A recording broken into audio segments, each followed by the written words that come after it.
that an unremarkable evening might reveal something so unexpected, so quietly exciting, and change everything is beyond my wildest imagination. Between the two of us, I saw it all. My legs felt like they weighed a ton and my head was clouded by exhaustion. It was one of those days.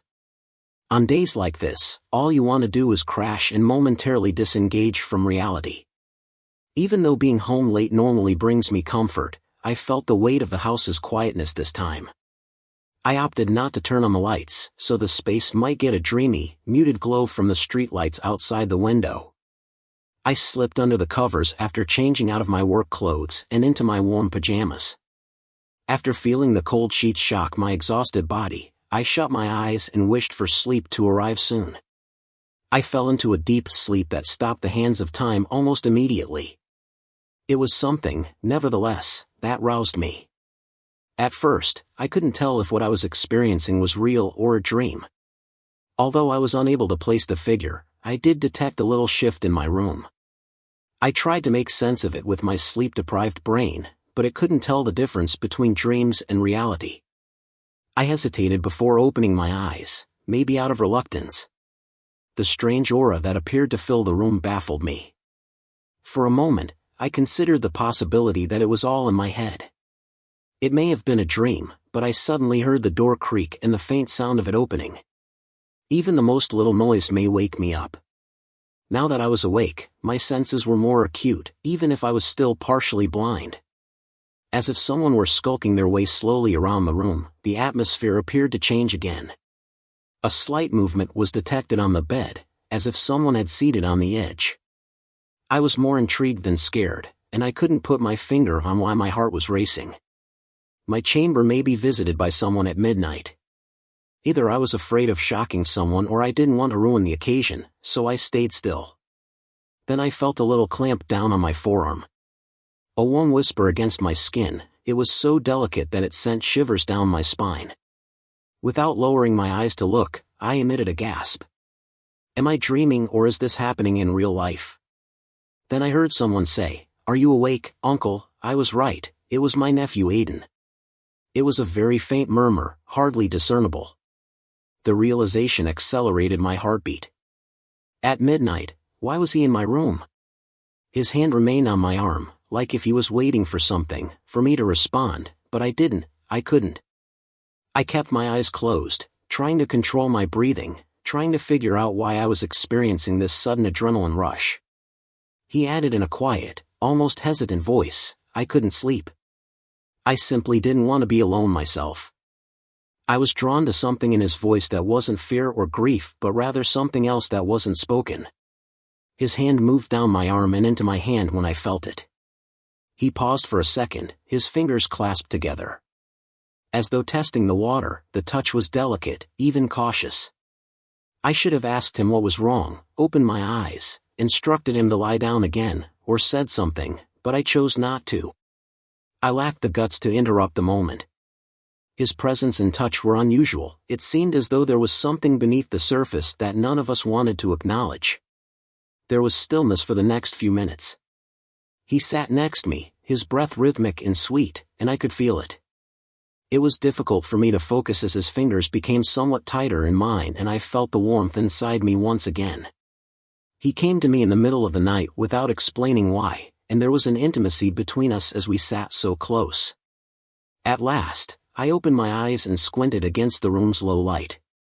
Even though Aiden's face was partially obscured by the darkness when he sat on the side of the bed, I could still make out that he had a solemn and reflective expression. For a little while, we simply stared at one another without exchanging words as our eyes locked.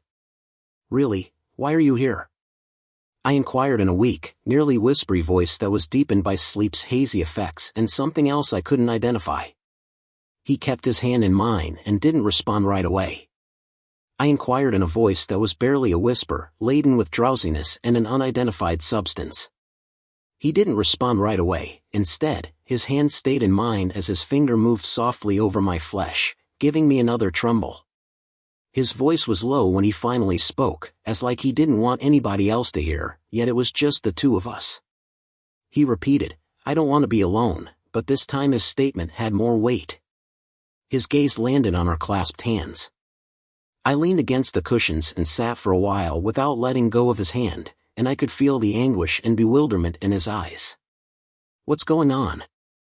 As I spoke, I kept my voice low. I didn't know if the expression on his face was weakness or something else entirely, but when he glanced at me, his eyes were wide and filled with an unfamiliar quality. "I'm uncertain," he said with a quiver in his voice. His remarks hung heavy in the air, and I was awkward and didn't know who to talk to because of it. I could feel my heart rate increasing as the tension between us intensified. Despite my want to clarify his meaning and ask him for clarification, a part of me was terrified of his reaction. I attempted to talk in a composed manner despite the intensity of my emotions, but his gaze and the way he grasped my hand made it hard for me to catch my breath. "Aiden, feel free to share anything with me," I responded.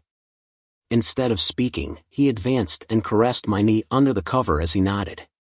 Just a little pressure sent a jolt of excitement racing through my veins.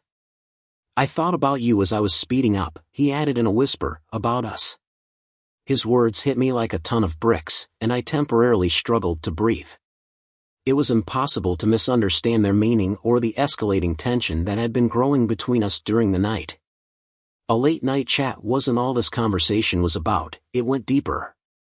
Words just wouldn't come out of my mouth. His intense gaze clouded my judgment, and I found myself consumed by a whirlwind of emotions, both desperate and confused. After those remarks, the story kept going, and our tension grew.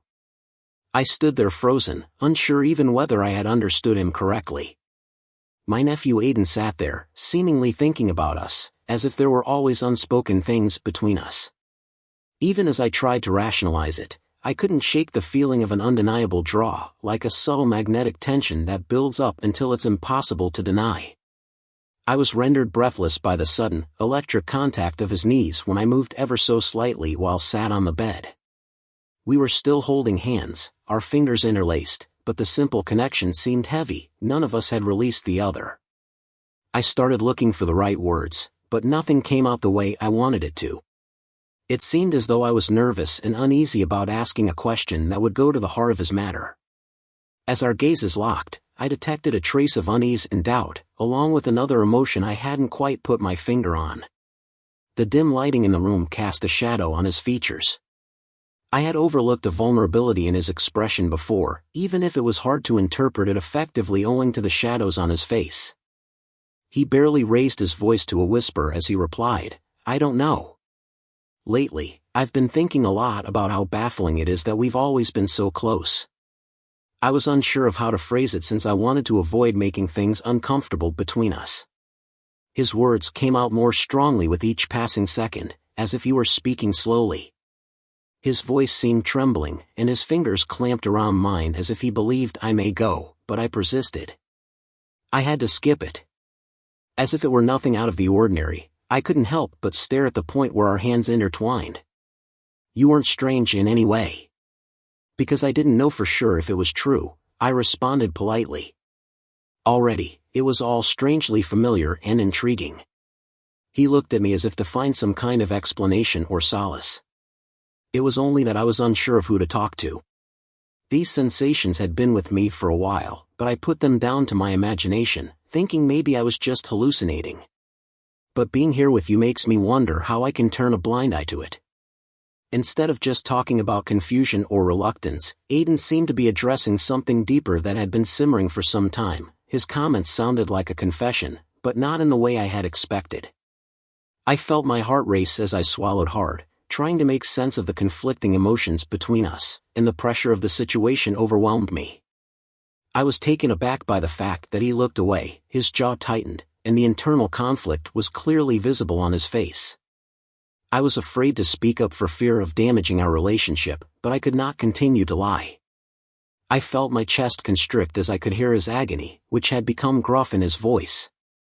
This wasn't just an abstract idea to him, it had concrete, physical manifestations, and that worried me since I knew he wasn't experiencing loneliness.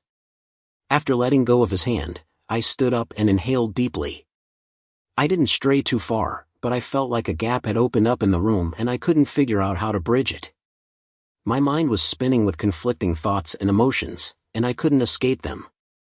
After a long pause, I said, I'm not sure if this is something we should investigate." Without immediately responding, Aiden fixed an enigmatic expression on his face as he looked down at his hands. Upon finally speaking, his voice was nearly too muted. "I know this is not the norm, but the fact that we are family makes the whole situation puzzling. However, I can't shake my emotions, and perhaps you did too," he remarked. I could feel the tension between us as his words lingered, Spike growing heavier than ever. Every rational part of my brain was screaming at me to stop this before it got any worse, but there was a reason I hadn't pulled away when he touched me, why I hadn't instructed him to return to his room right away, and why I couldn't take my eyes off his right now. However, my feelings were unrelated to rationality. For me, I'm not sure if it was the same. I told a falsehood, but as soon as I uttered it, it sounded hollow. I don't want to do something that we can't undo and end up destroying our relationship. Aiden's eyes locked with mine once again, and for a brief instant, something I couldn't identify caused my chest to tighten due to the vulnerability in his expression. Something about the way he looked at me, the wordless tension between us, made it hard to think properly, even though he was encouraging me to go before we passed a line beyond which there was no turning back. In a quiet voice, he continued, "I don't want to ruin anything either, but I don't want to pretend all the time." His honesty struck me squarely in the chest. I felt the tension between us as his words sent a chill down my spine. The air crackled like lightning as the tension increased even further. To stop it from continuing, I wanted to say something, but I couldn't find the right words. Instead, Aiden stepped closer, his legs pressing against mine again, and I simply sat there, transfixed, my heart thumping in my chest. I should have placed greater distance between us and gone away, but I chose not to. For a brief period, Aiden's hand paused close to mine, almost anticipating my next action. He inhaled deeply and drew closer to me, but I didn't. My heart increased as his fingers found mine once more and moved between them with his previous soft touch. His voice was barely audible as he mumbled, "I don't want to force anything," but I couldn't ignore it any longer. The atmosphere in the room was nearly oppressive, and I could feel my heart pounding. A part of me wanted to put an end to this before it reached a hazardous point, while he was speaking. But another part of me couldn't deny our relationship, Aiden. I murmured, "We just can't," in a weak voice. He tightened his grip on my hand and interrupted, "I know." His statement, "I know it's complicated but I also know that we've always had this thing between us," struck me hard, and I felt as though a lead blanket was covering me at that very moment. He was correct, there had always been an unspoken but unquestionable bond between us, and now that it was public knowledge, there was no turning back. "I'm at a loss for what to do," I said, scarcely raising my voice above a whisper. "Aiden, I don't want to harm you." He nodded, his eyes full of understanding, and continued, "I don't want to cross a line of no return. I just want you to know how I feel, I don't want to pressure you into doing anything." I spent a lot of time sitting there. The silence between us thick and heavy. I could feel his hand still holding mine, his touch warm and steady, and I knew that this wasn't something that could be ignored anymore. We couldn't go back to the way things were before. Whatever was happening between us, it was real, and it was something we both felt even if we didn't know what to do with it. "Aiden," I said softly, "I don't want to lose you. I don't want this to ruin everything. You won't," he said quietly, his voice full of conviction. "I promise you won't." I wanted to believe him. I wanted to believe that we could navigate this without everything falling apart, without losing the relationship we had, but I also knew that things would never be the same. Whatever happened next, we had already crossed a line. There was no going back, and in that moment I realized that maybe I didn't want to go back. The days after that conversation felt like a delicate dance. We didn't talk about it again, but everything had changed. The tension that had simmered between us before was no longer something we could ignore. It was tangible now, a constant presence in the air whenever we were alone. Each glance, each brush of skin felt heavy with the weight of unspoken words, of emotions we hadn't fully unpacked. I found myself overthinking every little moment, the way Aiden would stand a little closer than before, the way our conversations would drift off into quiet, as if neither of us knew what to say but neither wanted to walk away. It was confusing, exhilarating, and terrifying all at once. I couldn't deny that. I was drawn to him in a way that didn't make sense. He was my nephew, and yet there was this unspoken pull between us that I couldn't shake no matter how hard I tried. Every time he was near I felt it, the magnetic force that seemed to be drawing us closer little by little, whether I wanted it or not. One evening everything came to a head. It was late and the house was quiet, in that way it gets when the world outside has settled into sleep. Aiden and I had been watching a movie, something neither of us was really paying attention to. The silence between us was comfortable at first, but it gradually shifted into something more. The space between us on the couch felt smaller, the air thicker, like we were both waiting for something to happen but didn't know who would make the first move. I felt the pull again, stronger this time. It was like every unspoken word, every fleeting glance had been leading to this moment, and I wasn't sure I could resist it any longer. Aiden shifted beside me, and in that small movement something changed. He didn't say anything, but his body language told me everything I needed to know. There was a quiet determination in the way he moved closer, like he'd finally made up his mind about something. I swallowed hard, my heart pounding in my chest. My mind was a mess of conflicting thoughts, but the one thing I couldn't deny was how badly I wanted to close the gap between us. It wasn't just physical, it was something deeper, something that had been growing between us for far longer than I'd realized. He turned toward me, his eyes walking with mine, and for a moment neither of us moved. We just sat there, the unspoken tension swirling around us like a storm ready to break. My heart raced and I could feel the adrenaline surging through me, making my hands tremble slightly. Then without a word Aiden leaned in, his face inches from mine. The air between us felt electric, charged with anticipation. I could feel his breath against my skin, warm and steady, and it sent a shiver down my spine. My pulse quickened, and I knew in that moment that there was no going back. There had crossed a line, and there was no pretending this wasn't happening. I didn't pull away, the pull was too strong, the tension too thick, and before I could think twice, Aiden closed the distance between us, pressing his lips to mine in a kiss that was slow and careful, at first almost tentative. It was like a switch flipped inside me. All the hesitation, all the doubts I'd been holding on to seemed to melt away in that moment. His lips were soft against mine, and the kiss deepened, becoming something more intense, more deliberate. My heart pounded in my chest, and I could feel the heat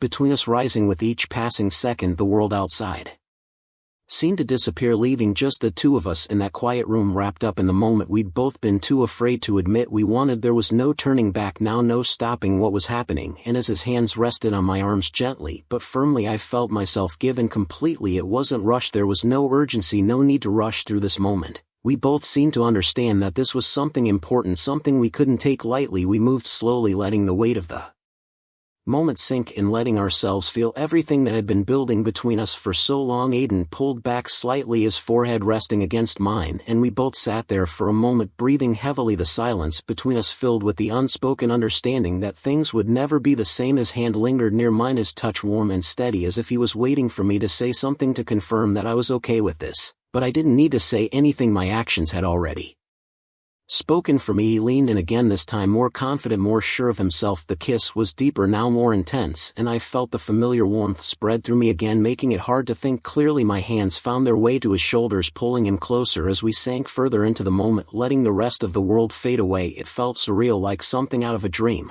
and yet it was happening. There was no denying the connection between us, no ignoring the way we seemed to fit together so perfectly. In that moment it was overwhelming, but in the best possible way. Time seemed to lose meaning as we stayed there, caught up in the intensity of the moment. Everything else faded away, and for the first time I allowed myself to fully acknowledge what had been simmering between us for so long. It wasn't just physical attraction, it was something deeper, something that had been growing quietly in the background for far longer than I'd realized. Aiden pulled back again, his breathing ragged, and we both sat there for a moment staring at each other, unsure of what to say. The weight of what had just happened hung in the air between us, but there was no regret, there was no second guessing. I and wanted this for a long time, he admitted quietly, his voice shaky but filled with a kind of raw honesty that made my chest tighten. I nodded, unable to find the words to respond. My mind was still reeling from everything that had just happened, but I knew that I felt the same. I'd been pushing it down, trying to ignore it, but now that it was out in the open there was no going back. I didn't know how to tell you, he continued, his voice barely above a whisper. I didn't know if you felt the same. I didn't either, I admitted, my voice thick with emotion. But I do. There was a moment of silence between us, and then he smiled, a small genuine smile that made my heart race all over again. He leaned in once more, pressing his lips to mine in a kiss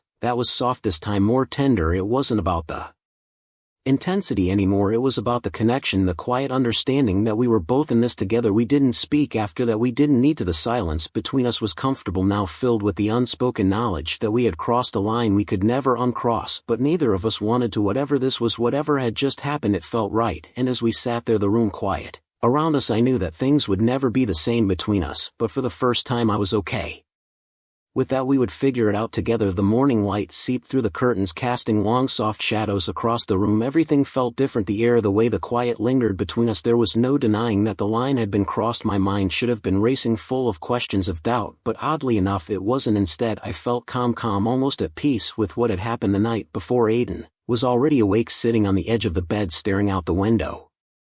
As the early sunlight danced across his face, his shoulders were relaxed, and for the first time in a long time he looked at ease. I wasn't sure what to say to break the silence, or if I even needed to. There was a quiet understanding between us now, something that didn't need to be spoken, to be felt. I sat up, the rustling of the sheets finally catching his attention. He turned to face me, his expression soft but thoughtful. We exchanged a glance, one that was loaded with the weight of everything that had happened, but neither of us spoke for a moment. I wondered if he was regretting what we'd done, if the clarity of the morning light had shifted his perspective, but the calm in his eyes told me otherwise. "You okay?" I asked, my voice a little rough from sleep but steady enough. He nodded, a small smile tugging at the corners of his mouth. "Yeah, I think I'm okay." There was something in the way he said it, a kind of quiet confidence that I hadn't seen in him before. It wasn't just about what had happened between us, it was something deeper, a kind of resolution that seemed to settle in his bones. I felt myself relax a little, the tension I hadn't realized I was holding slowly easing out of my shoulders. "Good," I said softly. "Me too." We sat there for a while not speaking, just letting the quiet moments stretch between us. The house was still, the only sound being the occasional creak of the floorboard settling, and the soft hum of the world waking up outside. It felt like a small bubble of time, a space where we didn't have to rush or figure everything out all at once. But even as we sat there in that comfortable silence, I knew we couldn't stay like this forever. The world outside the room would come crashing in eventually, and we would have to face whatever came next. What we'd done couldn't be undone, and we couldn't pretend that everything was the same, but there was a certain kind of peace in knowing that we had time to figure it out. Aiden finally broke the silence, his voice soft but thoughtful. "What happens now?" I looked over at him, meeting his gaze, and for a moment I didn't know how to answer. It was the question we'd both been avoiding, the one that had been hanging over us since the night before, but now in the light of day there was no avoiding it. "I don't know," I admitted honestly, "but we'll figure it out together." He nodded, seeming to take comfort in that there was no rush, no need to define everything right away. We had time to figure out what this meant, what came next, and somehow that felt like enough for now. We got dressed in silence, the mood between us shifting slightly as the reality of the day started to settle, and there were things to do, places to be. We couldn't stay locked away in this room forever, no matter how much part of me wanted to. Life would go on, and we would have to face whatever came with it. As we made our way downstairs, the familiar hum of the house returned, grounding us back in reality. Aiden headed into the kitchen, starting a pot of coffee without needing to ask if I wanted some. It was a small thing, but it was a reminder of how easy things had always been between us, even before last night had changed everything. I joined him at the kitchen table, watching as he moved around with a kind of quiet focus that felt comforting. There was no awkwardness, no hesitation, just the steady rhythm of everyday life, and in that moment I realized that maybe things wouldn't be as complicated as I'd feared. Aiden set a mug of coffee in front of me, sliding into the chair across from mine. For a few moments we just sat there sipping our coffee in the quiet of the morning, but there was a question lingering between us, one that we couldn't avoid forever. "What if people find out?" Aiden asked, his voice soft but steady. The question hit me harder than I'd expected. It was something I hadn't let myself think about yet, but it was a valid concern. The world outside our little bubble wouldn't understand what had happened between us. Family, friends, people would have their opinions, their judgments. It wasn't something we could hide forever, but it wasn't something I was ready to confront just yet. I took a deep breath, setting my mug down on the table. "We'll cross that bridge when we get to it," I said carefully. "For now, let's just figure things out between us. We don't have to have all the answers right away." Aiden seemed to consider that for a moment, then nodded, a small smile tugging at his lips again. "Yeah, I guess you're right." There was a quiet relief in his voice, like he'd been carrying that question with him since the night before, but now that it was out in the open it didn't seem as heavy. We didn't have to figure everything out right away. We could take it one step at a time. As the day stretched on, we fell into the easy rhythm of normally. Aiden went about his usual routine, helping around the house, running errands, and I found myself appreciating the simplicity of it all. It was like nothing had changed, and yet everything had. There was an ease between us that hadn't been there before, a kind of quiet Understanding that made everything feel less daunting. By the time evening rolled around, we found ourselves back on the couch just like the night before, but this time the tension wasn't heavy, it was comfortable, like we'd settled into something new but familiar at the same time. Aiden stretched out beside me, his arm brushing against mine as he leaned back into the cushions. It was a simple touch, but it sent a small jolt of warmth through me, reminding me of how far we'd come in just 24 hours. You know, he said after a long silence, his voice soft but thoughtful. I don't regret anything. I looked over at him, surprised by the sudden honesty in his tone. His gaze was fixed on the TV, but I could see the sincerity in his expression, the quiet confidence that had been growing in him since the night before. Me neither, I admitted, the words slipping out before I could think twice, and it was the truth. I didn't regret what had happened. It felt strange to admit it, but I couldn't deny that there was a certain rightness to it, like everything had been leading to this point, even if we hadn't realized it at the time. Aiden turned to face me, a small genuine smile on his lips. Good. We sat there in silence for a while longer, the soft glow of the TV casting flickering shadows across the room, and in that quiet moment I realized something important. Whatever came next, whatever challenges we faced, we would face them together. There was no need to rush, no need to have all the answers right away. What mattered was that we had stopped pretending, stopped hiding from whatever it was that had been building between us for so long, and now we could finally breathe. The night stretched on, and as we sat there in the comforting quiet of the room, I felt a sense of peace settle over me, a peace I hadn't realized I'd been missing until now. We didn't have to figure it all out tonight, we didn't have to know where this was going. For now it was enough to simply be here together and let whatever was meant to happen unfold in its own time.